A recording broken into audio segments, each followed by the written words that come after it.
good one later. Alrighty, here we go.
All right, what's up, everybody? Short intro today. Short intro.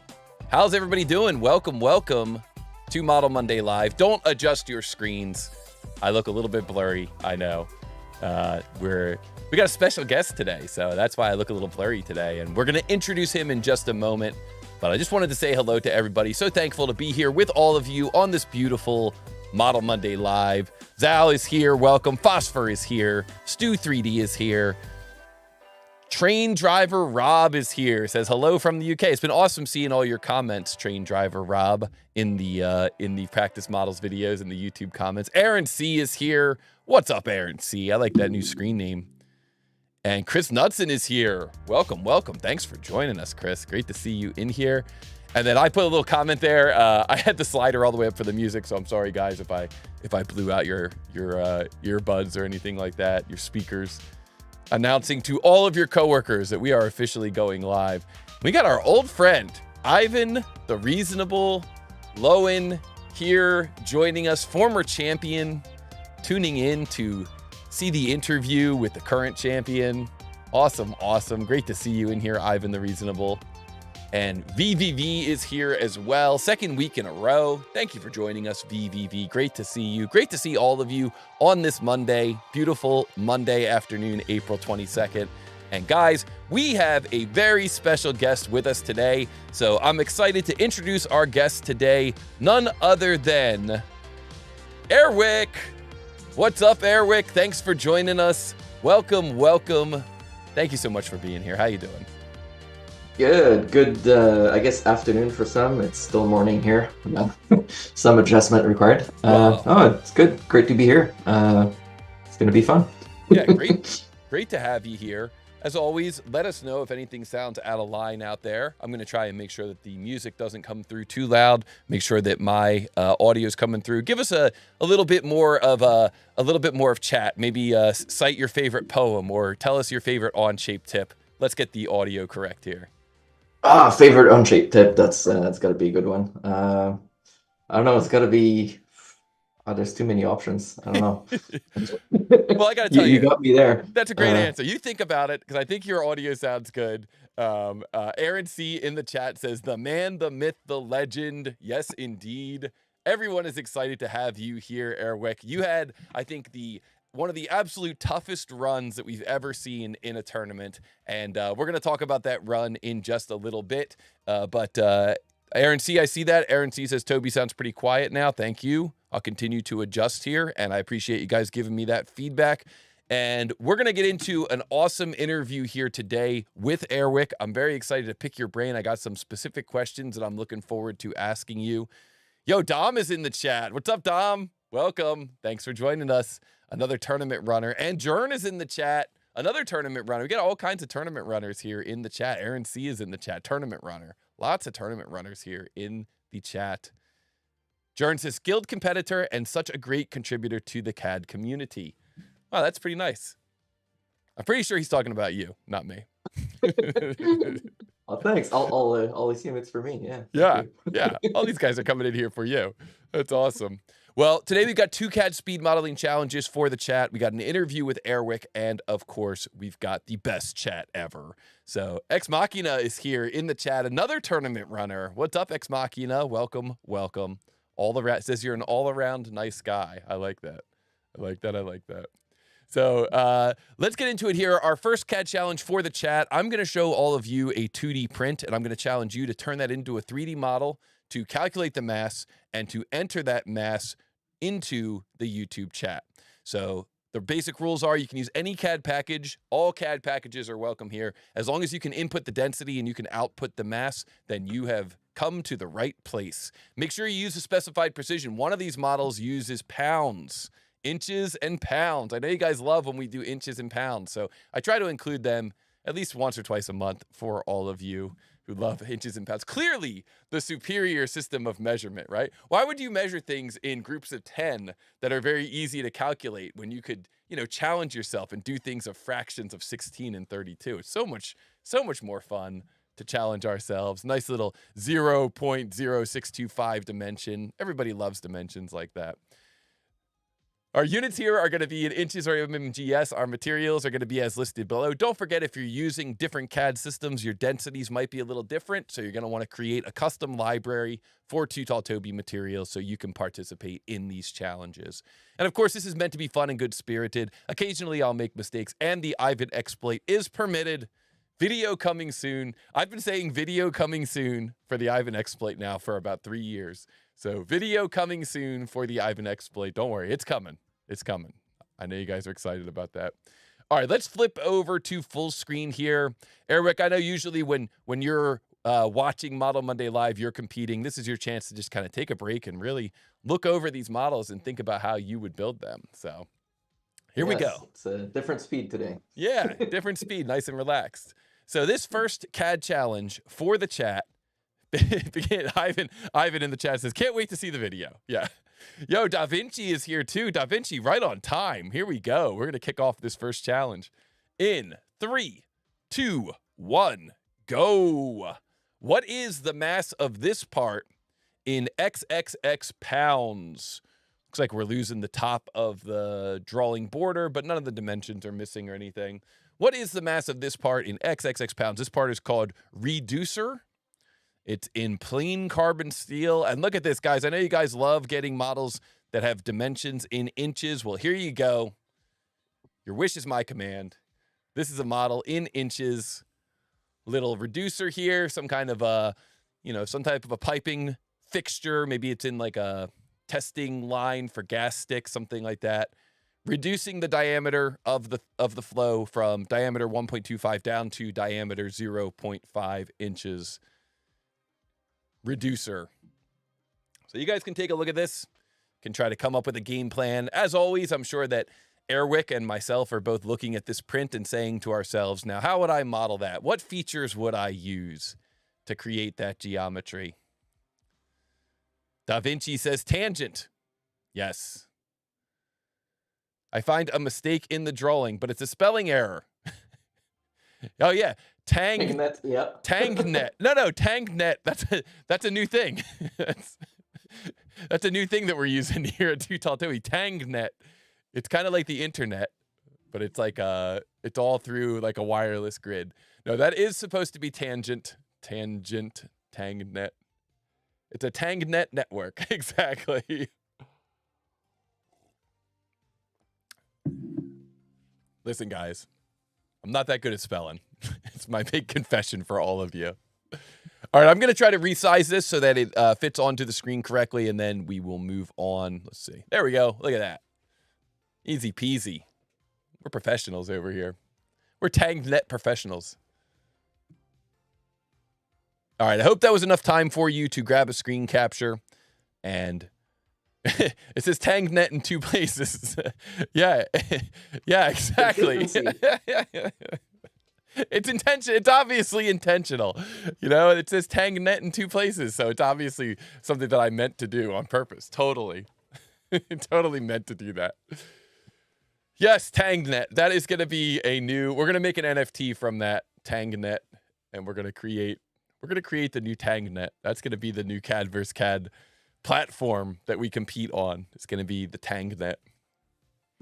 Are you familiar with the beverage Tang? Was that something that was around your? Okay, that's like a worldwide phenomenon, right? Tang is because it went to space. That's how it got famous. The astronauts were drinking Tang, so then it was everywhere. Wonder how Tang's doing today. Maybe I can buy some stock. Get some sponsorship. Yeah, Tang sponsorship. That's what we need for the next tournament. Nice little Tang sponsorship. So how do you think you would approach a model like this? Oh, you know, there's another error in this model too. This 0.38 is supposed to be 0.375. So rounding. Yeah, rounding error. Hopefully that doesn't knock people out of spec. We'll see what happens. The joys of imperial dimensions. Yeah. That have many extra digits that you don't need if you're trying to write them in decimal. Yeah, and you draw. You know, you set the drawing to use 3 places, and then you're like, I can't fit all my dimensions because all these zeros, and so then you try to dial it back. And yeah, that counter bore is supposed to be 0.375 through. If you make it 0.38, I'll bet you will still be within spec, but it is supposed to be 0.375. Man. Yeah, so what do you think? Well, how do you think you would approach this one? What do you think would be your starting sketch and your starting profile? Starting plane, starting profile.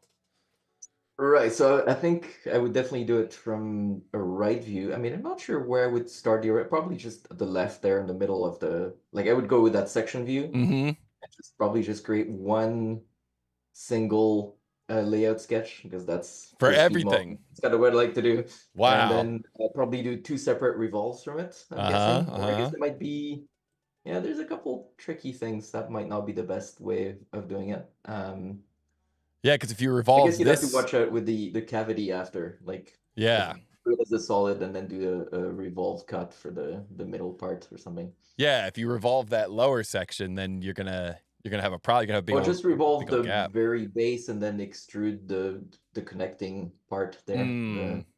At the end. Yeah. Yeah, that's good. That's probably actually that might be what I would do. Yeah, that's solid. I like that. And just do that. Yeah, I like that. Approved. Yeah. I approve. Look at Victor K. already coming in. Wow, that was quick. Yeah. He doesn't mess around. He doesn't mess around. Aaron C. right behind him. Wow. Very fast. But we don't know if that's the right answer or not. Aaron C. says, came into the stream right as the drawing got shown. Yeah. Couple of fellow competitors here from the world of competitive 3D CAD.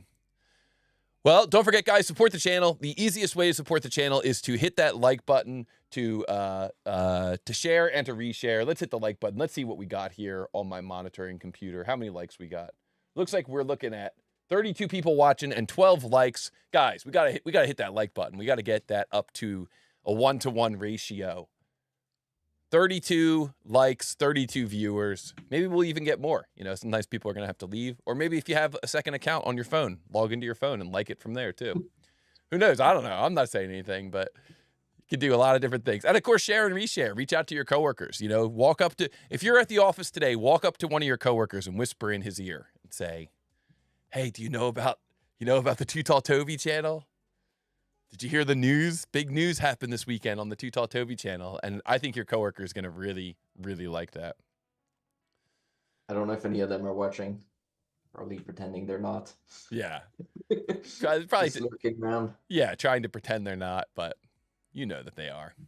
And of course, the Value for Value channel is always open. We try to do as much as we can here with the support of the audience as opposed to the support of the sponsors. And we always welcome the sponsors, but we also really need the support of the audience. So you can use the super chat, you can use super thanks, or you can visit the website, TooTallToby.com/donate. We got a few people who are doing recurring donations, and those are awesome. A great way to support the channel and keep us going strong. So if you want to be like this guy with the cool laptop and the cool poster in the background, visit us, TooTallToby.com/donate. It really does help, and it really will help us in the long run. So visit us, sign up, and help us out, and we'll continue to give you some epic 3D CAD content.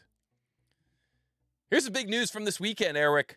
Your channel has gotten 1,022,724 views. Nice. Yeah, so far. I like how it says so far. It's like, don't worry, you're just getting started. So That's a milestone. Yeah, big weekend this weekend. We crossed over 13,000 subscribers.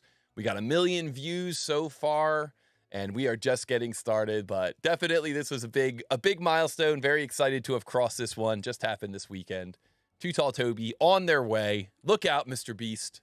We are right behind you. We are hot on your heels. We're like the Mr. Beast of competitive 3D CAD. Sounds about right. Guys, the next tournament is coming up later this year. It's going to be the World Championship. We're actually, the way that we space out the registration from the start of the very first match, we're actually only a few weeks away from opening registration and qualification for that tournament. So, of course, last year, the tournament had 32 people. I think we're going to knock this down to 16 people this year for the World Championship. We are still kind of debating that in-house a little bit, but I think we are going to knock it down to 16 people. I really liked the flow of the 16-person tournament, so I think that's going to we're going to kind of lock in on that format moving forward. So 16 people is good. Let's see here. Aaron C. Aaron C's talking about that number. Man, these guys won't give me a break. It's 3 8s, okay? It's supposed to be 3/8. Just type in that. Aaron says, I kind of heard Toby talking about it, but I was too focused to catch what he was saying. That is what happens. You get kind of tunnel vision. You get really locked in when you're doing these competitions. So, guys, be on the lookout for the World Championship. And, of course, we do still offer training. We weren't really able to get enough people to sign up for the class that was supposed to be this week. So, unless we get 10 people to sign up right now, I don't think we're going to run the class this week, but the training is still open. www.tootalltoby.com/training. If you guys want to take any training classes with us, please visit tootalltoby.com/training.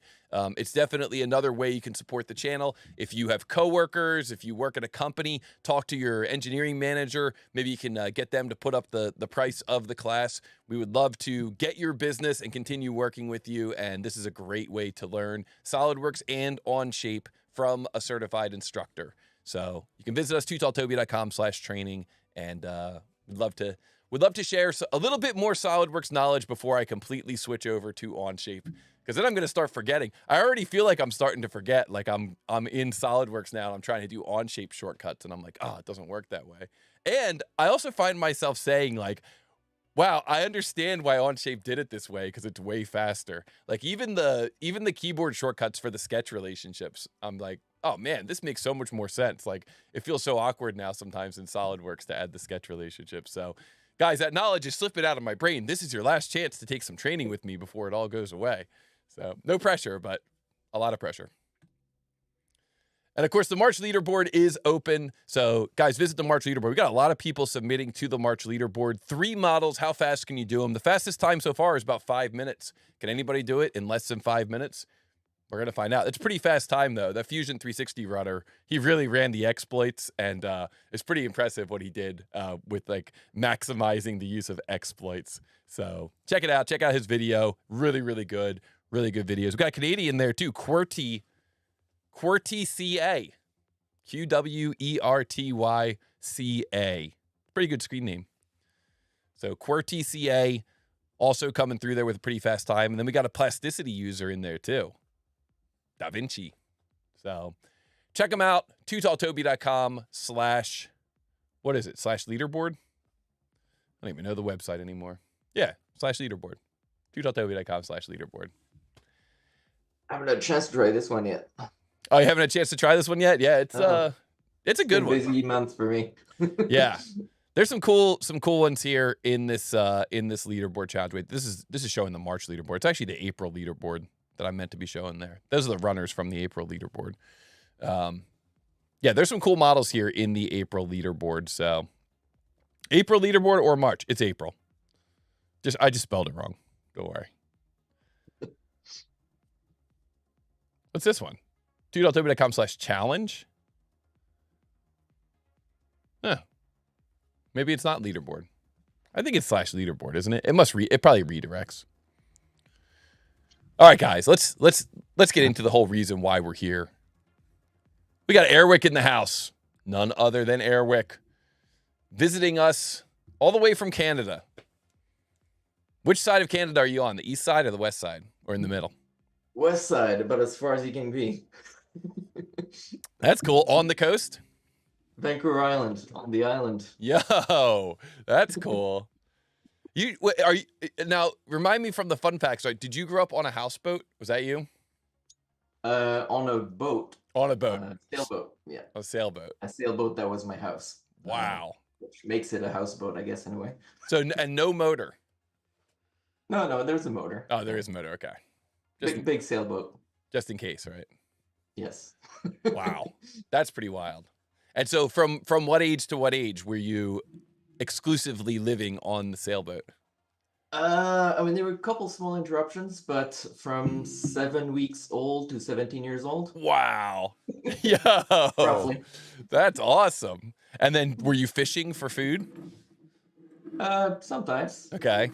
Fishing, spearfishing. I mean, not the only source of food, obviously, but right. Definitely a common.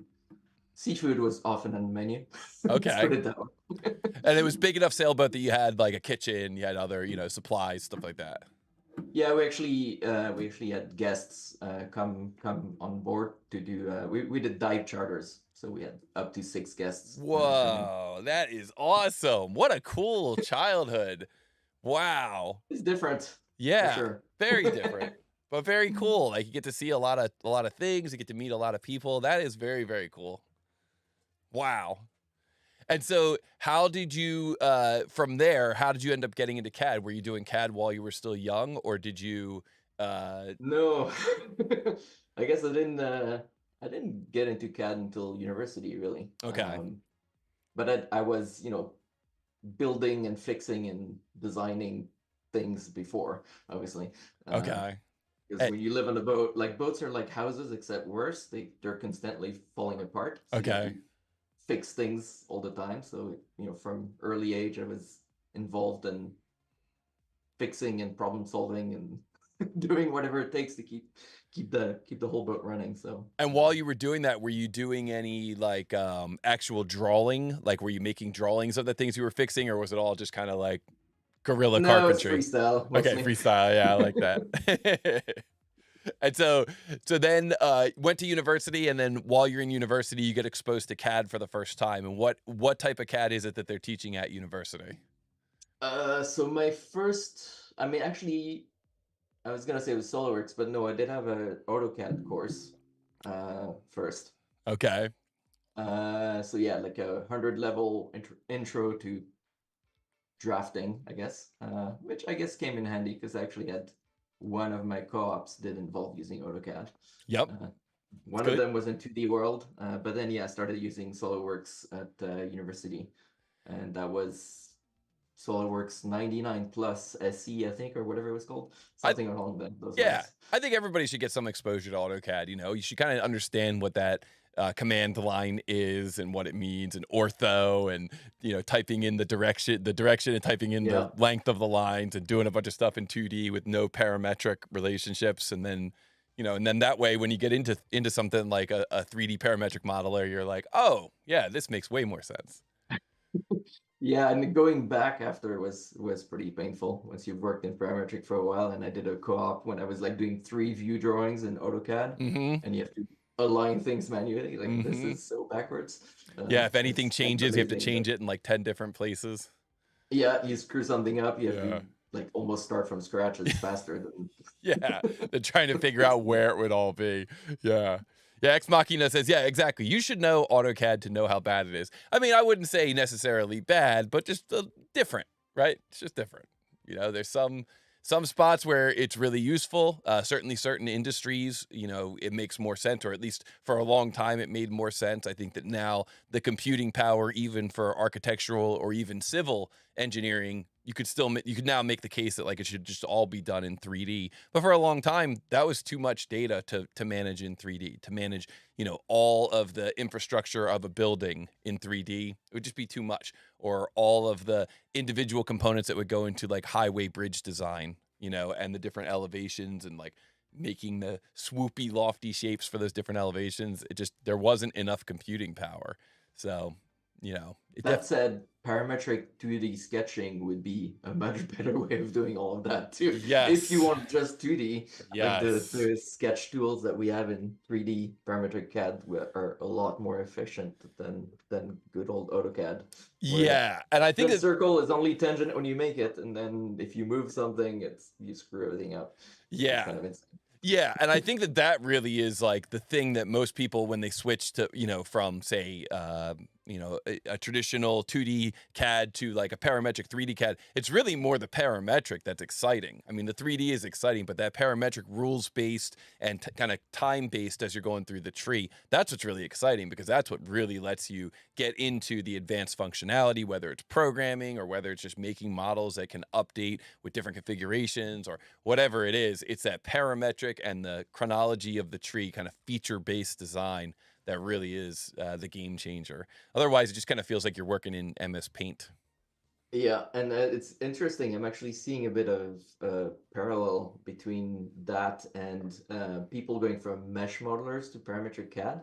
There's a lot of people, Onshape new users, like I've spent quite a bit of time on forums and Discord, and a lot of the questions are someone just not thinking parametric and used to a mesh modeler and trying to do the same workflows. So it's kind of funny how you get the kind of the same thing, except now it's not people coming from 2D, it's people coming from mesh modeling to parametric CAD, and understanding the shift in thinking that needs to come along with it.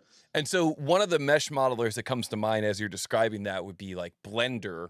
What are some other mesh modelers that people are coming from?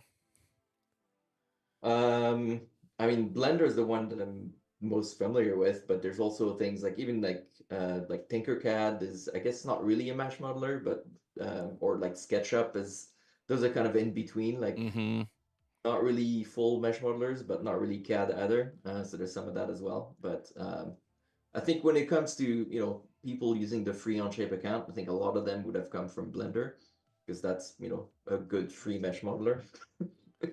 Yeah, and Jern is saying, totally agree with Airwick. Plasticity is exposing a whole world of Blender users to the value of BREP modelers. Yeah, I know that Blender did, like about a year ago, they did introduce parametric modeling as part of one of their add-ins, but I don't know if it really took. I haven't really seen too much since like the big announcement. But yeah, I'm sure that people coming from that environment where you're just kind of push-pulling everything, and then once you're done with it, that's it. You can't like go back and say, now I want to change this value. And so that means that you're not really stacking rules on top of rules. And that's like really key to creating an efficient model and to, you know, giving yourself that ability to create programmatic models where you're like, I want to have 10 different variations of this thing, and I want them all to be in these different sizes. And you can just kind of let it rip, and everything downstream is going to update correctly. You're not really going to have that option if you don't have that parametric feature-based tree. Yeah, I haven't tried plasticity, but that does seem like an interesting, another in between, but from the other end. Yeah. Yeah. It was really interesting, you know, watching plasticity in the tournament, watching, you know, watching that run and kind of getting a chance to see the strengths and the weaknesses. And it kind of reminded me almost of some of the strengths that we saw last year in the World Championship with the ANSYS runner, where that ANSYS runner was able to create geometry so fast and able to move, just take a face, move it so fast. And so I see a lot of that in plasticity too, and that ability to kind of push pull. It's just a matter of trying to figure out where that balance is between that capability and still having a parametric feature-based tree. So really interesting time that we're in as we move through these different CAD systems. Yeah, and different tools for different things. But yeah, it'd be nice to have one tool to rule them all that does everything right. But then again, usually it becomes the tool that does everything halfway correct. Right.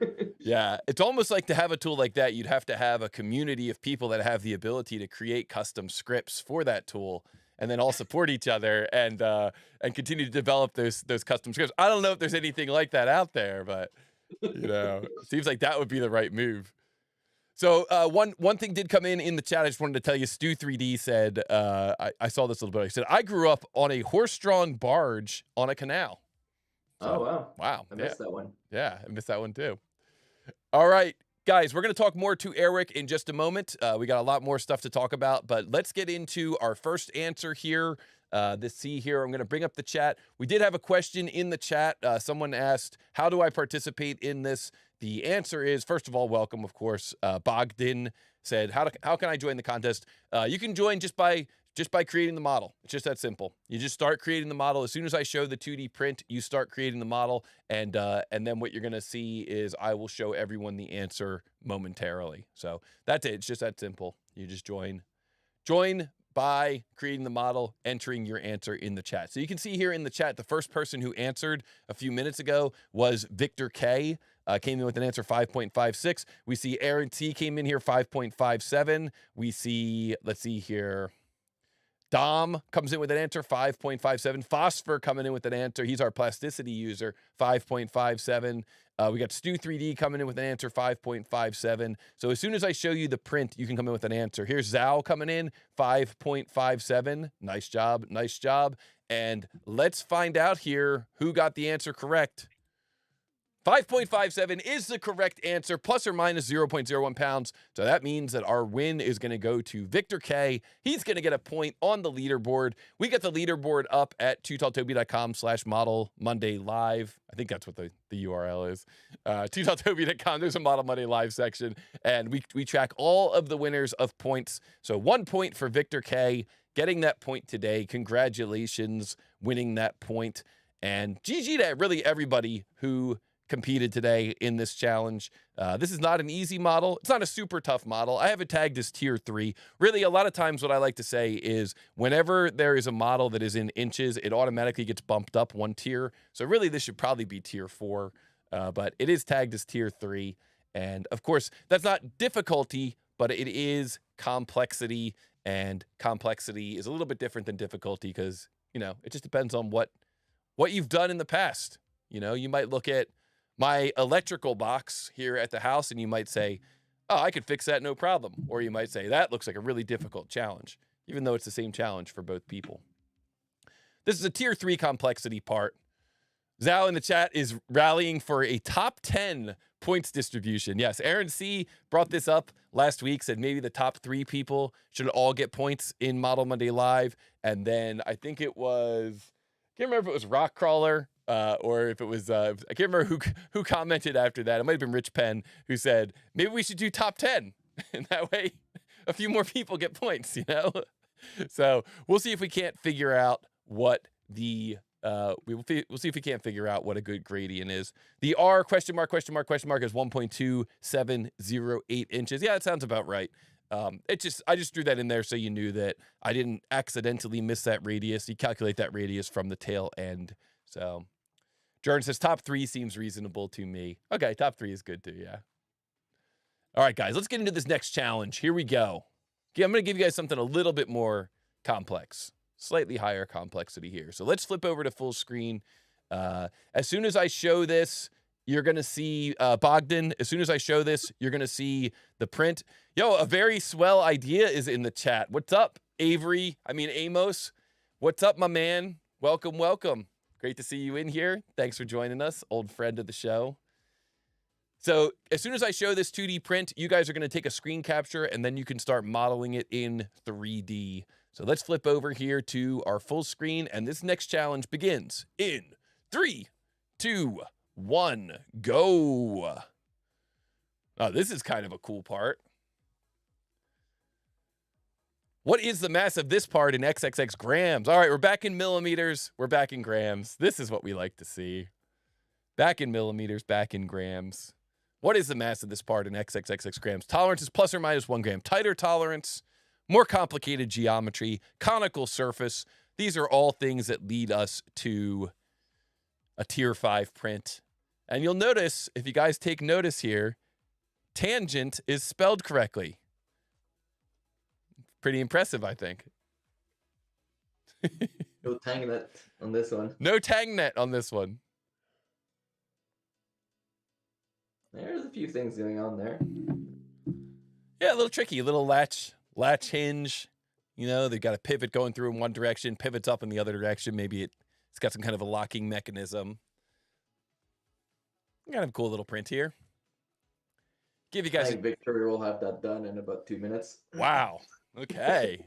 Clock is ticking. All right, maybe 3. Yeah, I like it.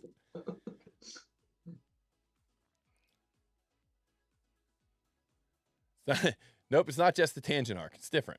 Lower end arc. Yeah. Yeah, I like that too. All right. Hopefully this is enough time for you guys to grab a screen capture, put that on your second screen, and continue trying to model this part. 13.1K subs now. That's what I like to see. Don't forget to hit the like button. I should have said that before you guys started modeling. 19 likes, 30 people watching. Let's see what we can do to get that up to 30 likes. Tell your coworkers, hey, real quick, log into this channel and hit the like button. It's another good way to support the channel. So you don't even have to watch the live stream. Just log in, hit the like button, and let it play in the background. Help that retention rating. All right, guys. Hope that was enough time for you to grab a screen capture of this print. We got a few more questions for our special guest, Airwick. We got him in the hot seat. Let's make sure we ask him lots of good questions. How did you get the name? There we go. This is a good question. How did you get the name Airwick? So it's that's basically what it sounds like when a French person tries to pronounce my name, which is Eric in an English way. Okay, that's cool. And it's also for, I don't think, wait, is it? I don't remember seeing it in Northern. I think I haven't seen it for a while, but it's also an air freshener brand, right? I don't know if you. Oh, yeah. Yeah, that sounds familiar. An air freshener. Yeah, it's a fresh name, and that's what my name sounds like when someone who's a French speaker tries to say my name in an English conversation. Yeah, I got that. I can see that. I thought maybe it was something like that. Like if you have a little kid, you know, I've got some roommates, and I've experienced them having a hard time pronouncing names before. So, yeah, Care Freshing Trees Airwick. Yeah, that's right. I like that. Yeah. So yeah, I've had that nickname for a long time. I use it occasionally, but yeah, it's been kind of my online nickname for a lot of things. Yeah, it's awesome. I mean, you've definitely it's nice and short. Yeah, definitely made a name for yourself here in the 3D CAD world with that Airwick. Everybody knows who you are now. So, and not related to Chadwick. Not related to Chadwick. Yeah, we wondered about that. You know, we wondered about that. Some of those grudge matches. Guys, Mike Van Ruyen is here from South Africa. What's up, Mike? Welcome. Thanks for joining us today, all the way from South Africa. That's awesome. What time is it over there? It must be getting late. Yeah, they probably have the live stream on at a bar, so it's a good way to bring in customers. You know, show them the live stream with the champion. All right. Here's the bracket from the tournament. Now, I know it's been a little while since you were in this tournament, but you started out against Will from Brazil, one of the toughest competitors we've had. Super strong, super fast, has put in amazing times in the leaderboards, has put up amazing times in Model Monday Live. 3 matches against him. Then he went up against Mr. Alex. 3 matches against Mr. Alex, too. And then that took you into the finals, into the championship against Crispy Co.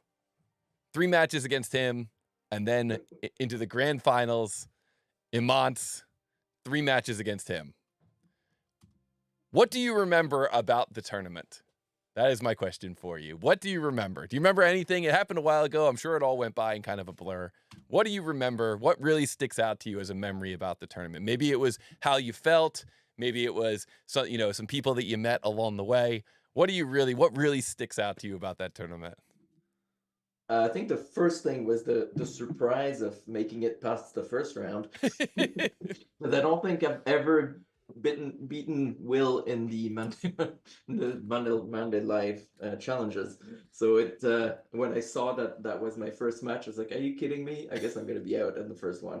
So I had low expectations, which helped. But then on the day off, I remembered, you know what? Let's try anyway. Let's not go down too easily. Yeah. And then it comes down to how much the pressure affects different people. It's definitely different between the Model Monday and the actual tournament, there's a lot of extra stress. So it's like, I hope I can handle it better and see what happens. But interestingly, I think most matches, or at least several of those, I only made it through because my opponent made an error, right? Like I relied on others making errors. Well, I mean, I would say it relied on you not giving up. I mean, well, that too. Yeah, that's a big part of it too. You mentioned the pressure, and I've talked to a lot of the competitors in these tournaments, and they've told me they were surprised by how much stress, how much adrenaline. Were you feeling any of those things on the days of your matches? Oh yeah, it was terrible. Like hard to just even click on things and not miss. Like hand shaking, you can't click on the origin, and yeah, just total panic when something goes wrong. Like I don't remember which match that was, but that had like one of those little ears on the side of a cylindrical part, something that's like common. It's like I know how to deal with these. Like it's never a problem. But I probably spent like 3 minutes trying to get it to work out.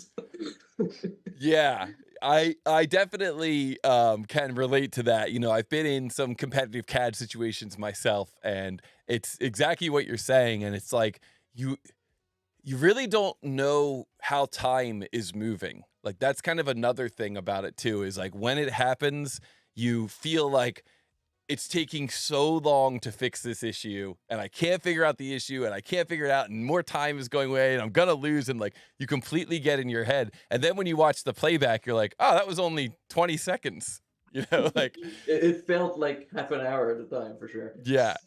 Yeah, it's really interesting having the streams live and kind of knowing that everybody is watching. Like it really, I think it's a really interesting element of these competitions, and I think it really like factors into the mental game, and like you said, playing against your opponent and having your opponent make a mistake. I mean, there's some spots where if the opponent makes a mistake, it's like it seems like it would be so obvious, but you also as a competitor, like when you're in it, it's so easy to get tunnel vision. And so, you might not end up, it might not be quite so obvious. It might not be quite so easy to see that. Well, was it one of the first ones where there's like that plate with the giant hole in the middle that I could not see, that I was missing? Yeah. And I only saw it when I watched the replay. And it was in your, on the day off. It was in your layout sketch. Like it was in your initial sketch. Yeah, and I went and I checked the diameter was right in the sketch. And then I still could not see that the hole wasn't there. Yeah, that was awesome, man. That was good stuff. Yeah, because that's what happens. It's like you checked. It's like you checked, you looked at it, you're like, oh, okay, the diameter's correct, so I should be good here. And it's like it doesn't even click, like, but the hole's not there. And it's not like a small hole in the corner. Like it's like half the part in the middle. Yeah, that was pretty funny looking at after the fact. Yeah. Wow, everyone must be like screaming at their screens, like it's obvious what the problem is. Well, I think it really shows that we have a great community, and that everyone's like able to kind of bite their tongue, and kind of let the runners figure it out. And I love that part of the tournaments too. I love how how good the community is and how everybody's willing to just kind of sit back and be like, I see what's going on, but it's okay. Like it's awesome how afterwards everybody's like, to fill it. Like, yeah. But they wait till the end. Yeah, it's very different when you're in the hot seat than when you're watching, for sure. It's kind of amazing how completely different it feels. Yeah, wouldn't have thought it'd be that stressful. Yeah, and I think that if you're out there, if you're watching, and you are interested in this kind of stuff, we have some different avenues that you can go down to kind of be a part of this. Like we've got the when you go to TooTallToby.com, we've got 3 areas on the main page. So if we go here to TooTallToby.com and you look at the main page here, you can see that we've got the free practice. So that's kind of like you competing against yourself and putting up times against all these different practice models we've put together. But whenever you go into these, you have a clock. So that's kind of like the first level of, of feeling this competition. And then we have the leaderboard challenge. So now it's not just you against the clock with one part, but it's you against the clock with 3 parts. And so that's definitely going to have you feeling a little bit more stress. It's like if you make one mistake on one part, should you just go back and start over, or should you just keep plowing through and trying to see what your time is? So, that's kind of like the second level of stress of simulating that environment. And then you've got the final, like the true, where the true competition happens, the live competition. And that might be in the form of Model Monday Live, or it might be in the form of the tournaments. So we really try to give people in the CAD world the chance to experience this at all different levels, whatever level is good for your, whatever level of stress you're interested in taking on. Some people, they just don't want it. They're like, no, I'm not even interested in taking on that level of stress. I'm good with just doing the practice models. But some people really want to go for it. And so we try to give them all 3 levels of that stress-inducing CAD. You don't get enough stress just doing your CAD at work, right? You have to do it in a competitive environment. That's just too tame. Yeah. I mean, you wouldn't be able to survive very long, I guess. Yeah, and I've told this story before, but I have been in these situations in the real world where I remember very clearly one situation where I was working in a shop, and the guys from the shop said, like, we need this part. We need to load the machines before we leave today. It's Friday afternoon. And the shop manager literally was standing over my shoulder. And like, whenever I'd look up at him, he'd like point to his watch, like, you gonna get this done? And I'm like, I'm already under enough stress here. Like, let me just model this thing and I'll send you the model. But he just like stood arms crossed right behind me. Like, I'm gonna watch you get this done. Yeah. Yeah. So it was, that's what you're really training for when you do these tournaments. So it was great matches, great having you in these tournaments. Really cool to watch, your matches against Crispy Co., your matches against Imants, epic in those final 4. We're going to chop them up and make them into highlight videos. And of course, congratulations winning the Spring Open Championship. It was awesome to watch. Thank you. Yeah. I was probably the most surprised by it. Well, it was awesome. It was definitely awesome. And so that's going to bring us to our final question for you. It's kind of where we started, right? What is your best Onshape advice? What's your favorite tip, trick in Onshape? What do you advise people to do if they're going to make the shift into Onshape? What would be kind of what would be something you would say is like a clear change in the mindset when you're coming from some of the other CAD packages out there into Onshape? What makes it, what makes you successful when you move into Onshape? So the one thing, I think it's going to be a funny answer, because you don't even notice it. It's something you will only realize, or at least for me, when you go back and try to do something in another CAD after you've used Onshape for a while. And I found myself working on something a few months ago after a couple of years of primarily using Onshape, and I basically got myself into a corner, had some blew up, edited a sketch, blew up a bunch of things, and then went down the wrong path. And then I was like, well, what do I do now? Like, I have to, like, I don't know when do I close without saving? Do I save a copy? What do I do?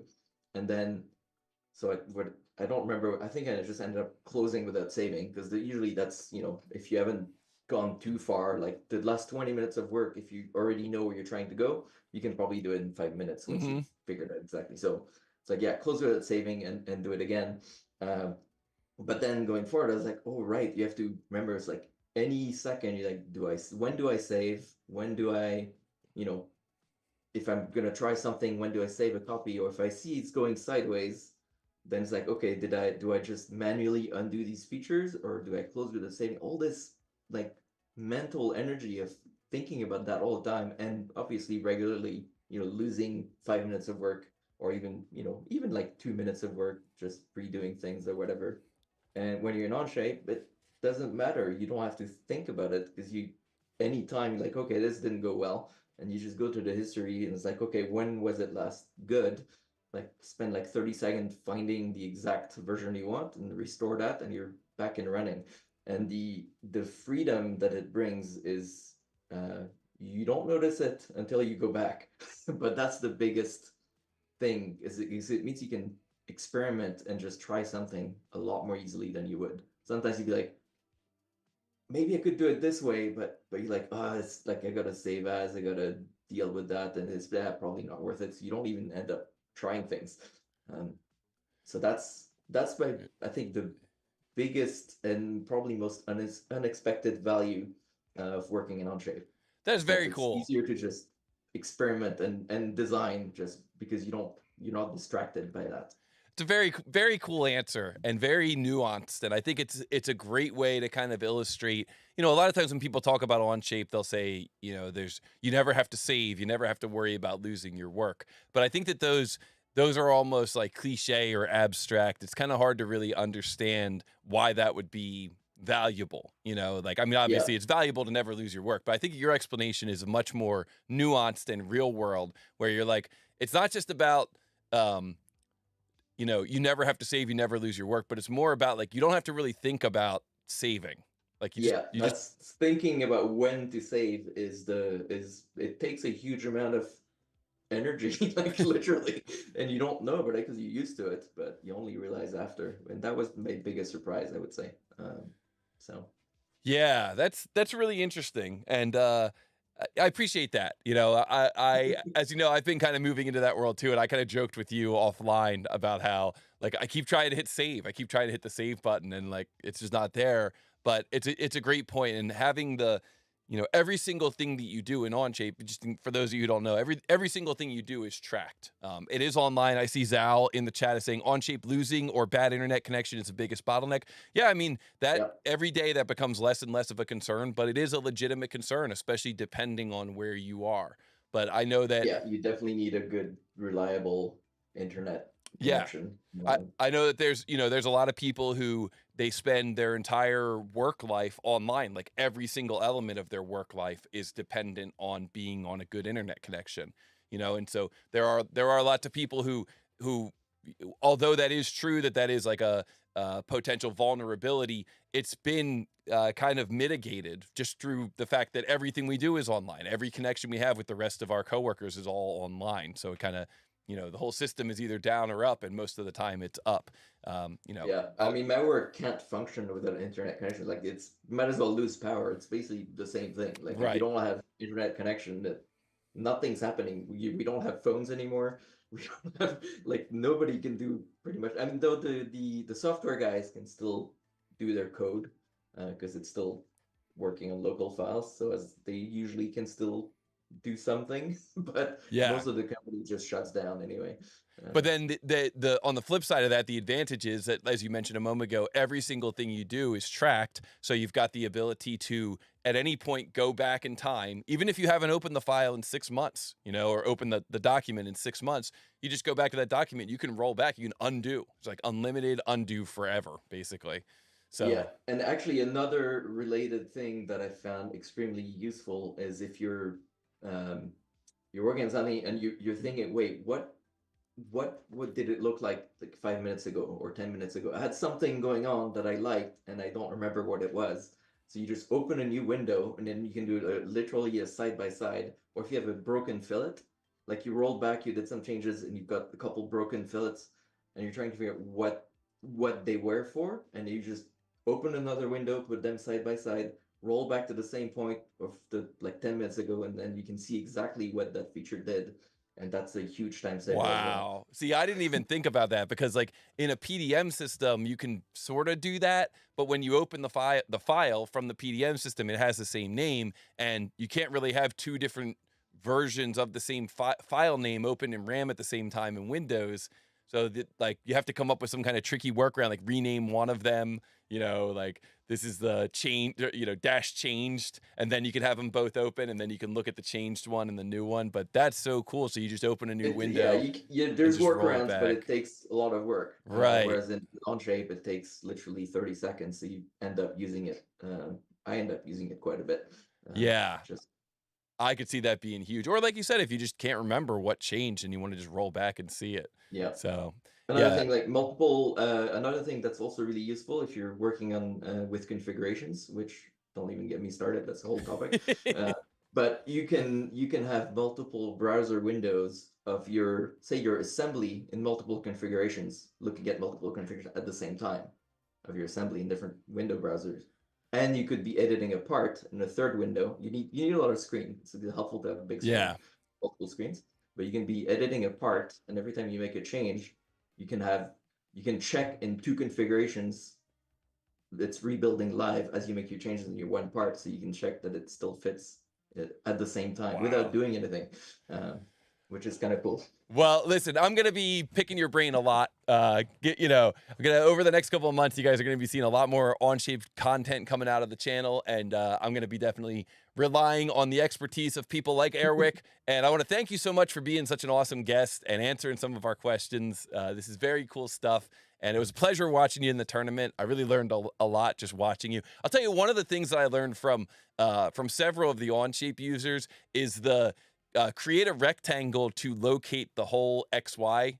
Like, that is so cool. That is such a cool little trick move. And I think it's applicable in other CAD systems too. But instead of drawing a circle and then dimensioning the X and dimensioning the Y, just draw a rectangle and use auto dimensions, type in the XY, and then draw the circle right at the corner of the rectangle and then extrude it. That's so clutch. So I think you were one of the first people I saw doing that. And that was awesome. Yeah. So thank you. And guys in the chat, if you have any other thoughts or anything, feel free to type it in the chat. But we are winding down on the last couple of minutes of this live stream. So let's take a look at the answer. Don't forget to support the channel, like and subscribe, share and reshare. Send in some value for value. TooTallToby.com/donate if you want to send in some value for value. We really appreciate it. And of course, don't forget about all the great content that we're putting out. Shorts, we're doing shorts every single day. All SolidWorks shorts so far, but I think you guys might be able to read the writing on the wall, what's coming next from the world of shorts. And of course, training, TooTallToby.com/training. We have some great training classes coming up. Be sure to check those out. Awesome training classes. And let's get into this answer. It looks like in the chat, there were some people saying GG Victor K. That means Victor K is going to get a clean sweep here. Rock Crawler's in the chat. What's up, Rock Crawler? Welcome, welcome. Here we go. Victor K. GG, everyone. Okay, that wasn't what I was looking for. Let's go. Here we go. Victor K. 1416. Looks like that was the first answer that came in. Dom, hot on his heels. 1361. Aaron C. 1416. Phosphor coming in. 1416. Very nice. And Stu 3D coming in. 1416. Matt in the chat. 1416. What's up, Matt? Welcome, welcome. Yo, Aaron C. coming in with some super chat. Thank you. Says paying my second place tax. Good stream, Toby. Well, thank you very much, Aaron C. Thank you. Thank you. 1416 from Matt in the chat. Dow coming in. 1417. And Bodie McBoat Shorts. Is he in here? He's got to be in here somewhere, right? Was he in here? Did you see him chatting earlier? I don't know if I saw him or not. All right, guys, let's see what is the correct answer for this one. 1416 is the correct answer. So we're going to have a clean sweep from Victor K. GG to Victor K, getting both the points today, continuing to assert his dominance in the world of 3D CAD speed modeling. Guys, if you want to be the best, you got to beat the best. I was trying to think of where that quote was from last week. It was from the movie Video Game High School, movie/web series. Freddie Wong, excellent, excellent movie. If you can find the original, watch the original. The new one that they streamed, the music is a little different. I think they had some maybe copyright issues with the music, but the original is absolutely epic. Video Game High School. That's my recommendation for you guys this week to watch. Family-friendly movie. 1416 is the correct answer. And GG to Victor K for getting both of the points. Victor K says, VGHS brings back some memories. Yeah, he knows. That movie is awesome. One of my favorite movies of all time, actually. So great recommendation from me. Jern says GG Victor K. Everybody says GG Victor K. Guys, congratulations to the winners. Congratulations to Victor K. Awesome job. Thank you so much, Airwick, our champion from the 2024 Spring Open. Great having you here with us. Don't forget, check out Airwick on all the different social media platforms, especially on TangNet. The newest social media platform. It's all CAD models and it's all 80 characters or less. So check us out, TangNet, at Airwick on TangNet. And thank you, Airwick, for being our special guest today. Thank you to the most amazing chat ever. Great seeing all of you in here again. And next week, we're going to do Model Money Live on April 29th. Train driver Rob coming in with €9.99. Thank you so much. Very much appreciated that super chat. That is awesome. And of course, welcome to the channel. And it looks like Ex Machina is signing up for his TangNet account right now. Don't forget to let him know TooTallToby sent you. We have an affiliate link for TangNet down in the description. And guys, thank you all so much. Airwick, any final thoughts for the chat? Well, I mean, thanks for having me on. It's been fun, and good job on everyone who modeled those parts today. They were not the easiest, I think. And Yeah. of course, GG Victor, amazing as usual. Yeah. I guess we'll be in touch. I'm looking forward to what comes next in the TooTallToby Onshape world. Yeah. And make sure you get that domain name for TangNet. Yeah, I'm gonna try and get that right away before anybody else gets it. So I'm gonna get on that right away. I gotta jump off of here and jump right onto GoDaddy so I can reserve that. So I feel like it's the next big thing. I think it's gonna be the next big thing for sure. Yeah, TangNet. It's gonna be all orange, like everything is gonna be orange themed. I already know what the UI is gonna look like. So thank you guys so much. Glad you guys are learning. Train Jobber Rob says, thanks again, learning so much. Awesome. Thanks for the super chat. And I will see everybody next week. And thank you again so much, Airwick, for being our special guest. And everybody have a great rest of your Monday and a great rest of the week. Bye, everybody. Bye.